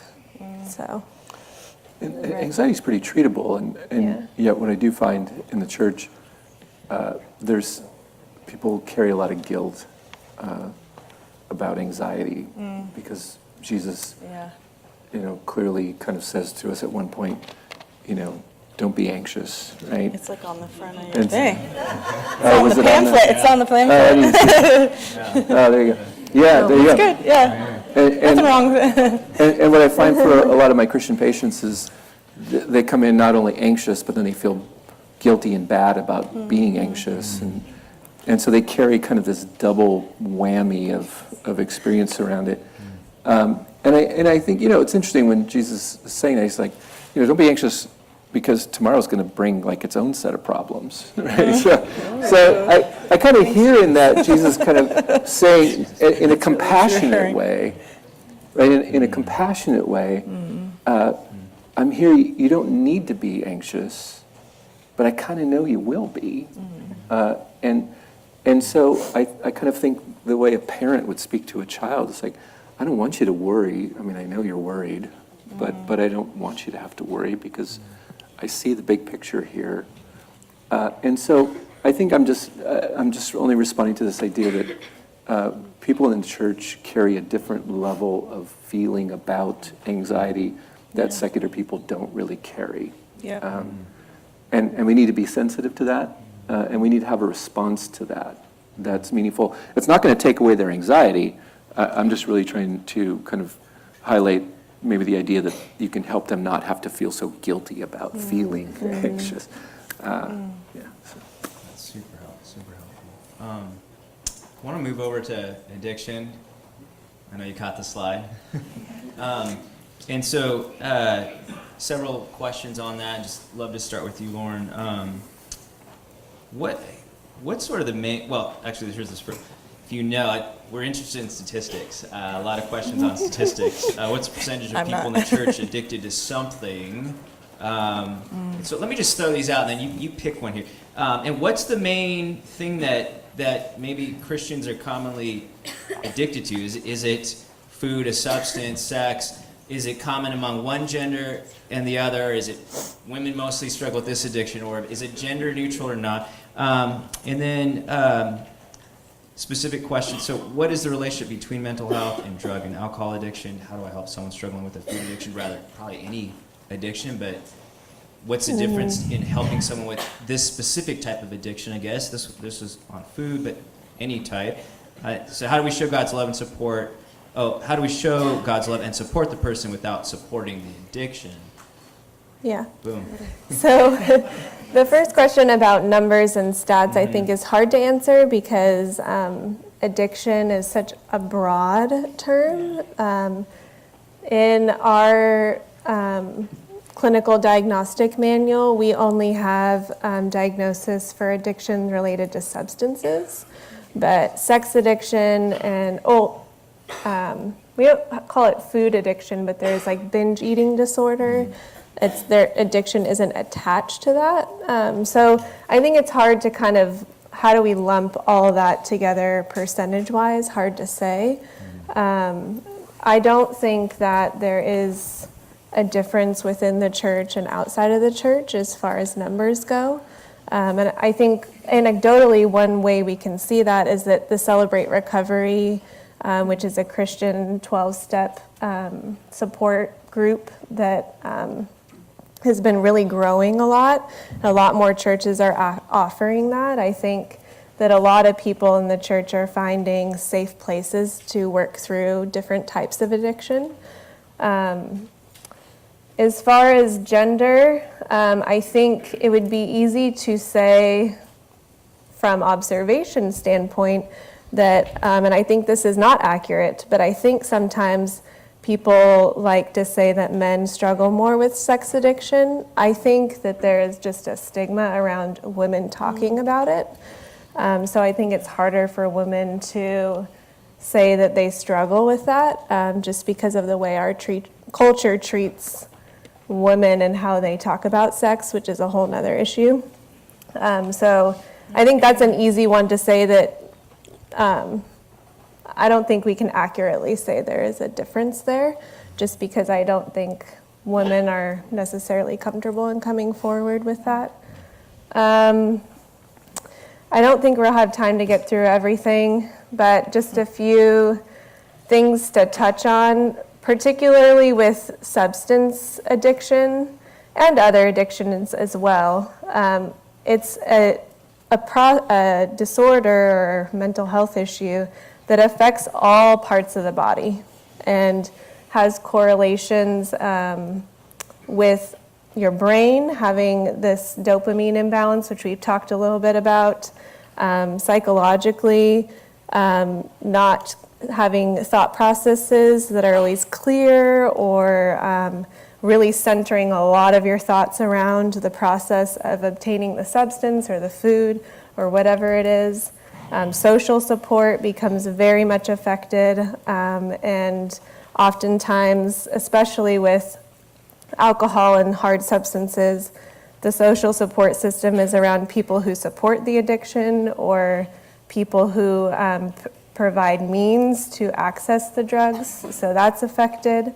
And then spiritually, there's a lot you could say there, but something that is said anecdotally is that the substance, especially with people who are really in the trenches of like heroin or meth addiction, is the spiritual kind of God in that person's life. This is what I need to live. This is what my functioning is. This is all that I am really entrenched in spiritually as well. So I think it's important to understand that addiction is not just a moral issue, it's an issue that encompasses all these different things that are affected in the person. So before I move on, do you guys want to say anything about that? No? Okay. I think how to support somebody who is struggling with addiction is an important question, and there's a few things up there. There's a big theory out there, the stages of change model, where it's important to understand that people who have addiction issues are not going to be all in the same place of readiness to seek treatment or to step into a place of finding recovery and healing from their addiction.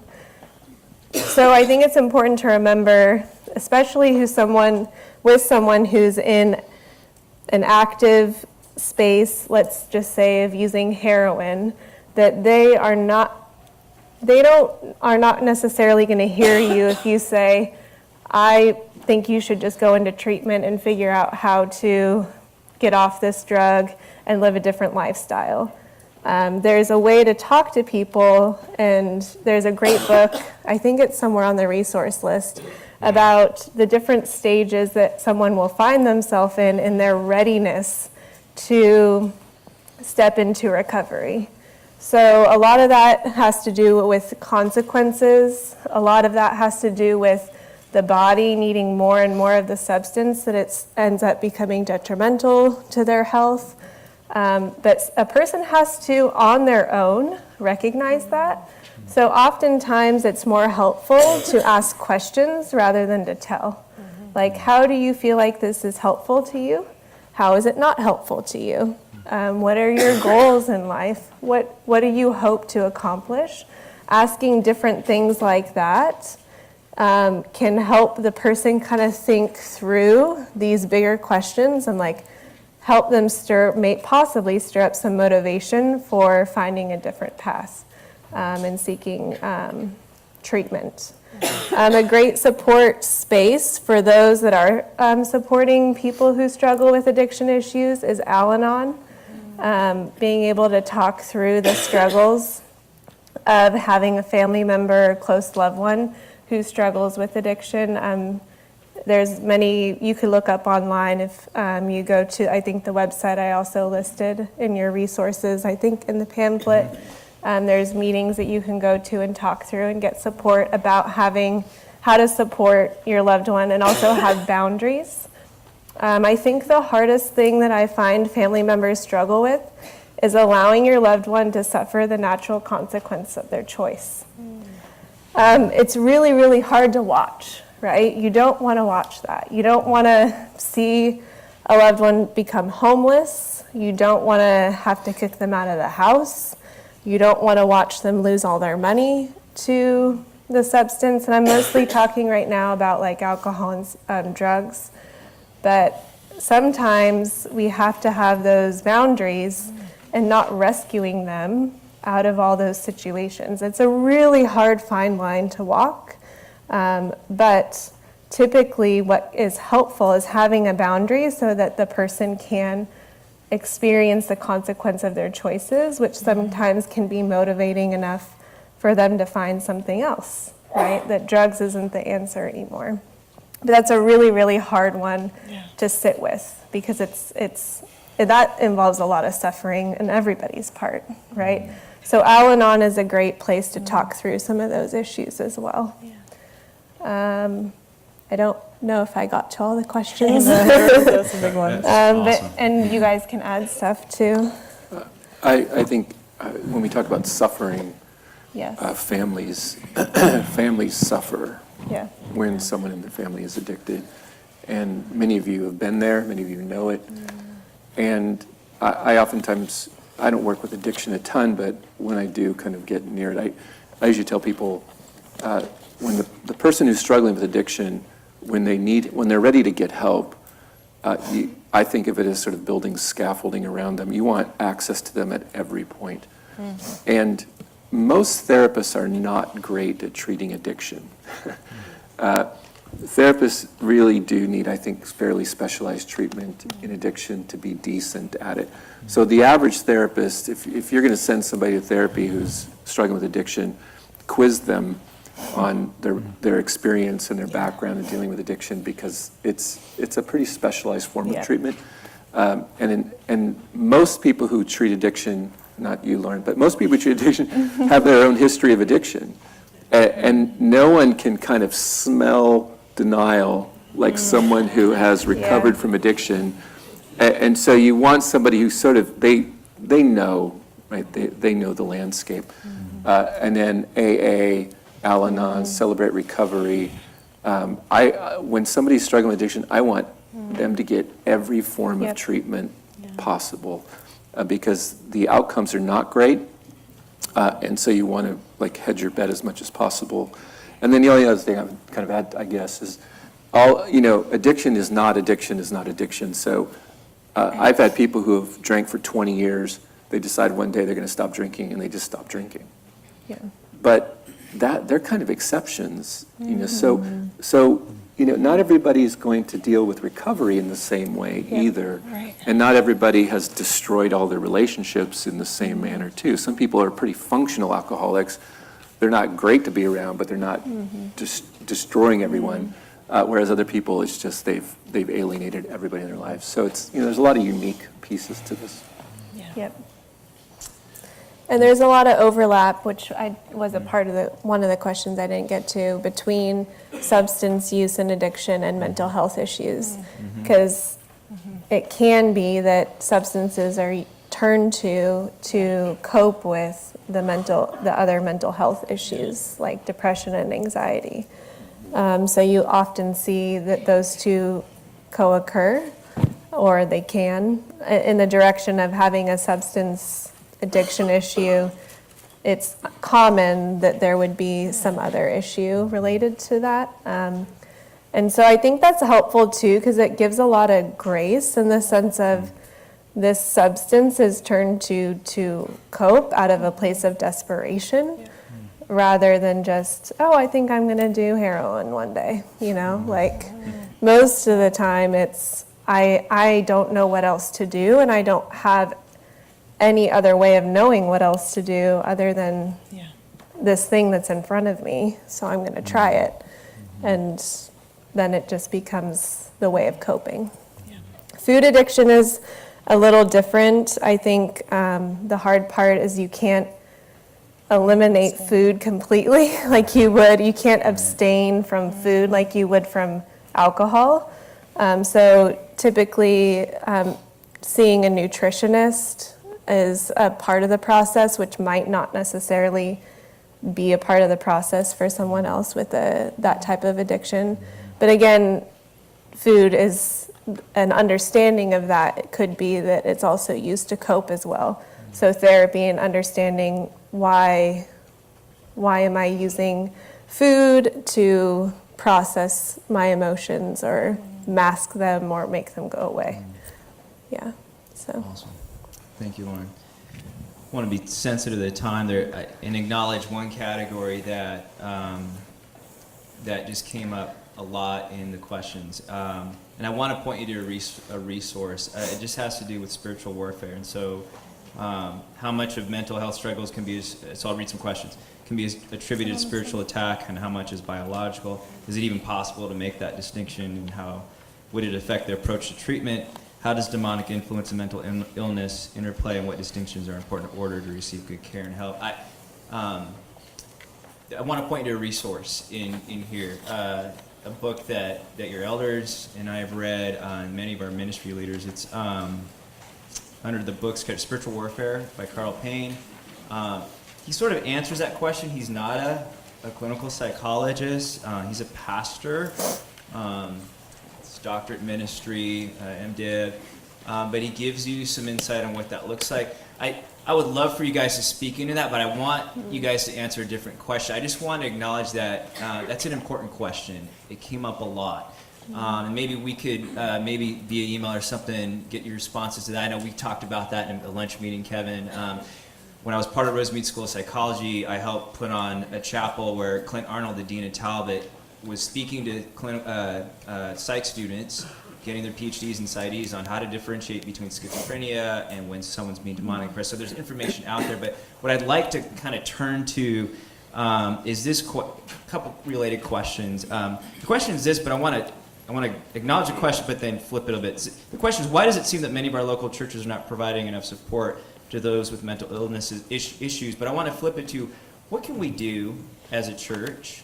Rather than focus on the why not, though, I think that's an important question. Like, why aren't we? But let's go into what can we do. You made some suggestions to our ministry leaders, but I'd love to hear that. And then related to that, someone's, love this, going after the elders. We have 8 elders. This is the question. It starts with, we have 8 elders. What kind of training, not going after us, but concern for us. What kind of training should one or all of our pastors have to appropriately help those in our church struggling with mental issues? I appreciate the question. And so what can we do as a church, and what can we as leadership do, from the elders to our ministry leaders? Where do we begin? Kevin and Lauren, please. Well, I oversee the pastoral care and counseling program at Talbot, so I could talk about this for 5 hours. But I want to leave room for them. In a very brief nutshell, what you're doing right now is what you should be doing. And what you're doing right now is you're opening up the conversation. Yep. Because the 3 of us are going to be gone, in a little bit. But your elders and your pastors are going to be here. And this is an opportunity for you, I think, to further the conversation. So that would be my encouragement. One thing that I think we all need to do is we need to break through the stigma attached to mental illness, because the more it's stigmatized, the less people are going to talk about it. And the more we can kind of normalize it in the sense of this is happening in the culture, this is happening in the church, we may as well talk about it, because if we don't talk about it, it just kind of goes underground. There's a great saying in AA that it's our secrets that keep us sick, right? And this reality that we need to be able to talk about this, and we need to be able to talk about it with people that care about us and know us and love us. And the church should be a great place to make that happen. So I think you're doing it. And then I'll end with this. I think what I would like to see is us think about care ministry as a mental health ministry.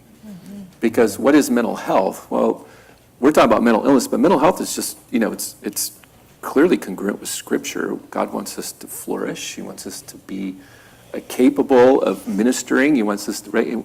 And so I think in this kind of concept of what does it look like to sort of not think about it as like mental illness ministry, but mental health ministry.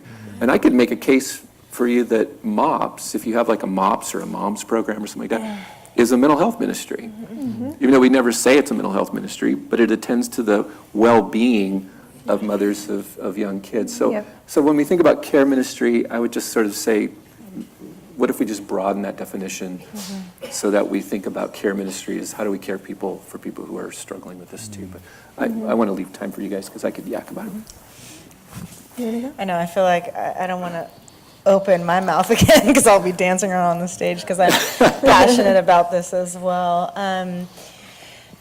I think kind of the question that talks about the elders and your ministry leaders, kind of going back to some of the things we talked about last weekend, but mine's more anecdotal. I don't know if this answers the question, but I was a youth pastor, trained in ministry before I became a therapist, and I look back on that time and cannot believe how ill-equipped I was, even as a trained youth pastor, as a in terms of not even knowing what to look for anxiety, depression. I had one class in my training, pastoral counseling, and absolutely loved it, but had real, and I hope that that's changed. I hope that in terms of the schooling, that can change, and I think that kind of goes back to what Kevin was saying in terms of the stigma that's probably even attached to, how church leaders are even educated, or what the expectations they have, and so I think that's part of the same root of that stigma, and just being able to talk about it. And also trainings, again, like this, trainings that happened last weekend in your church, and really just knowing people can walk through your church, and hopefully through any church, and feel like they can be broken in the ways they're broken. We're all broken in different ways. It may not necessarily be a mental health issue, but we're all broken. I mean, it's part of, again, the fall. We have to acknowledge that, and I think that every church, people need to walk through and know that they can be okay being broken, not walk through and have to put on any type of face, or whatever you want to call it, and pretend like things are okay if they're not. So I think that's a good place to start, really kind of at that foundational stigma kind of level. I think a layer of destigmatizing is from top down. It can happen like this, and also from bottom up, people talking about it. But from top down, I think it's really hard, understandably, for ministry leaders to say they're struggling too. Really, really hard. For lots of reasons, and we could have an extended conversation about that, but for the sake of time, I think that's one thing that I hope the church the church at large can start to press into a little bit more, is how do we support our leaders? And that, I think, would also destigmatize and help it be something that is cared for more broadly, is that leaders are not immune to struggling too, and how can they get support, and then how do they talk about it as well, with their staff up front. I mean, it's a very complex issue, but I think that would also help the process. Yeah. Thank you so much. OCF, would you just join me in thanking Kevin? Thank you so much.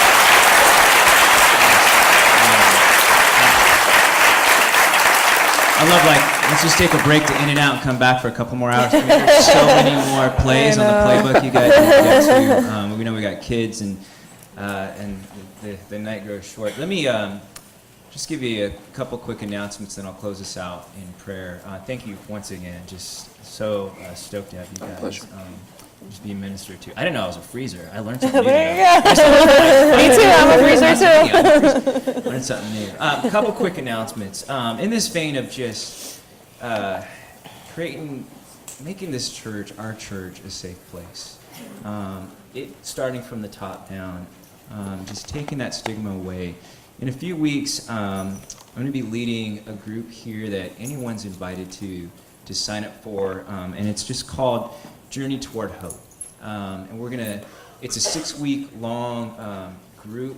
I don't want to call it a study, call it just Journey.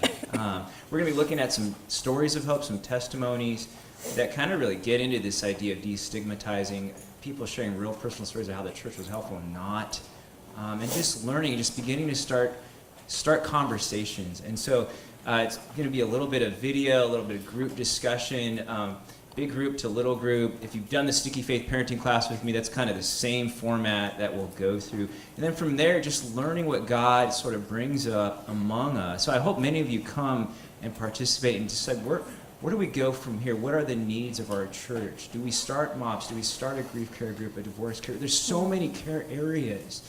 What are the needs? And I'd just love for you to come and share. Know that it's a safe place, a place where you can be vulnerable, but we want to, as your elders, listen And I want to begin that journey with you and as a liaison to the other elders and figuring out how do we begin to minister to others well here among our body and those outside of this body. So that's the first announcement. Look for those announcements coming up so far as when that's going to happen, et cetera. Probably on a Wednesday night, possibly Sunday morning, but probably on a Wednesday night in a few weeks.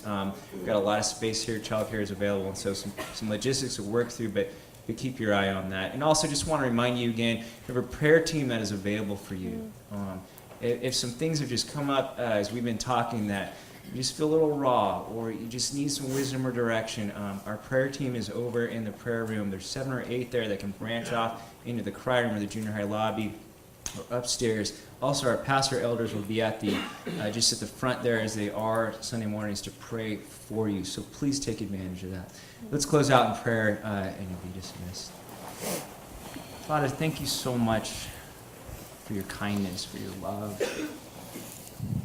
for how gentle you are with us, slow to anger, patient. Just you love us so much, God. Just thank you for this night, for Kevin and Lauren and Laura for coming and sharing, and for these questions that your people have asked, God. I pray that you'd stir our hearts. I pray that it's fruitful. I pray that this idea of creating a people that is healthy spiritually, mentally, we're just not in here as we start a group that journeys together, as we think about directions we want to go. May your Spirit just lead us, God. May you bring healing to your people as we minister to one another, God. Give us direction. Give your elders direction, Lord, in the way that we should go. Just thank you so much for this night. Thank you for everyone that's come out. May your face shine upon us. May you smile on us, Lord.